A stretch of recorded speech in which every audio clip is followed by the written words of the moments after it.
Time now for a check-in on the media sector's performance on the share market this week. Here's Evan Lucas from IG. It's been a big week in the Media Week this week, and the main announcement that came out this week was probably between Seven West Media and also Beyond Entertainment. Beyond Entertainment came out and put to the market that they've actually done a tie-up with Seven to make a new program called Seven Beyond. It's going to be based in the US.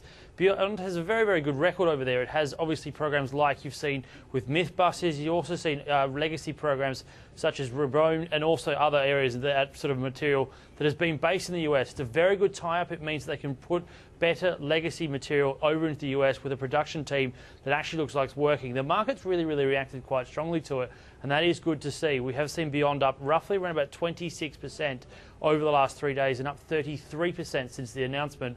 So they've gone from $1.55 all the way up to $2.07 at the start of today's trade, and that is a really good move, and it means that the market really enjoys what they've got to offer. You've got to look at it from the point of view that Beyond 2000, also Mythbusters and other programs like this from Beyond are very popular over in the US, and if they can get a tie-up with the largest free-to-air television network in Seven, it will both be very, very beneficial, and that's why we've seen the market react so strongly. Other news out of the media space this week has come out of APN. APN, as we well know, has got a lot of debt on the balance sheet, and it has been looking to get rid of that roughly around about $450 million off there. It is understood that the company is now moving towards and has sold out of its outdoor area to Quadrant. That was on the cards. We did know that was a possibility, and it does look like it's going to do it. Investors basically saw that as a good move. It means that the debt is coming down.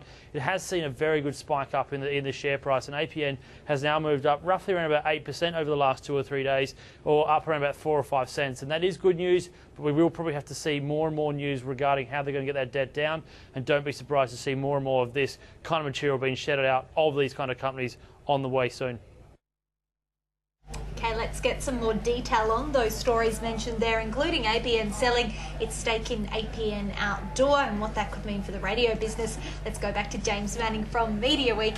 James, APN could have some cash on its hands very shortly, could pay down debt, but what else could it do? Yeah, there's also some speculation it might be interested in taking out the half of the Australian radio network it doesn't own. It's in partnership with Clear Channel there. It's been a very profitable part of the business lately. Kieran Davis, who has been on the show a couple of times quite recently, doing a great job running it there, so could be very attractive for them. Okay, and Southern Cross Media holding its AGM this week, no doubt an interesting one. Comments about the prank call, a mini shareholder revolt, and also a new lineup.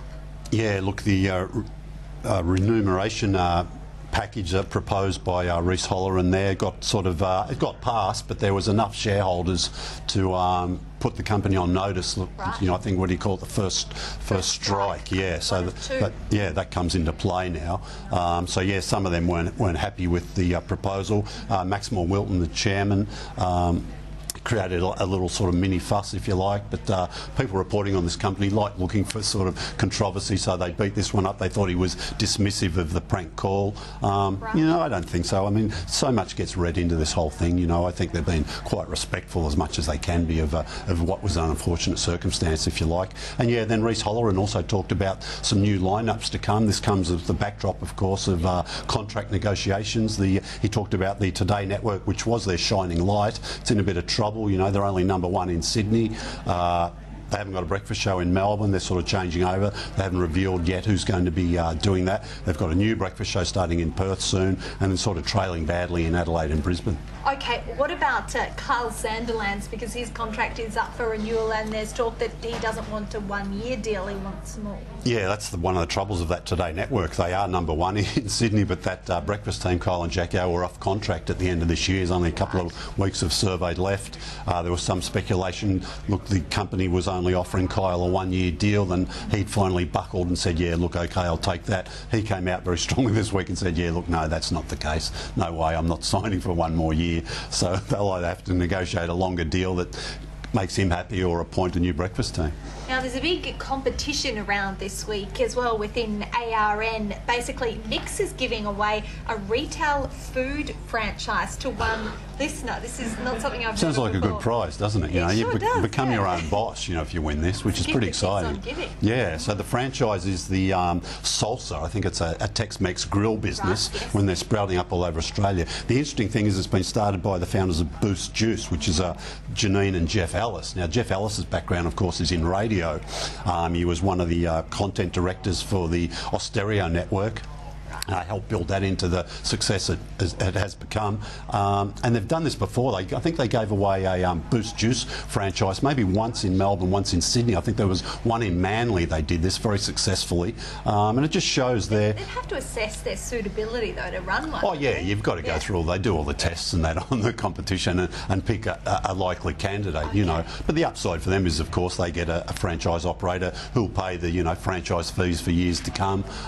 They lose the sign-on fee, of course, but then the benefit to them is all the, you know, publicity surrounding the advertising, it. Yeah, so it's a big payback. We've also got ACMA finding that 2GB's Alan Jones breached accuracy obligations 12 months ago. What can you tell us about this? Yeah, look, this is one of those things where it'd be good to have on the show with us one of our regular guests, Chris Chapman, the head of the ACMA, to find out, look, it takes 12 months. You think it's a long time. Yeah. We've put that to him before. It says, look, we've got to go in. We have to investigate these things properly. 12 months? I know, look, it'd be great if he was sitting here, we'd put him under the grill. But look, it has taken a long time. It was statements relating to the climate control, the people who run, he called it the Climate Control Organisation, but I think it's part of a government department that does a lot of other things. Okay, James, thanks so much. You're going to stick with us because when we come back after this short break, we're going to talk ratings, the latest TV ratings here on Media Week.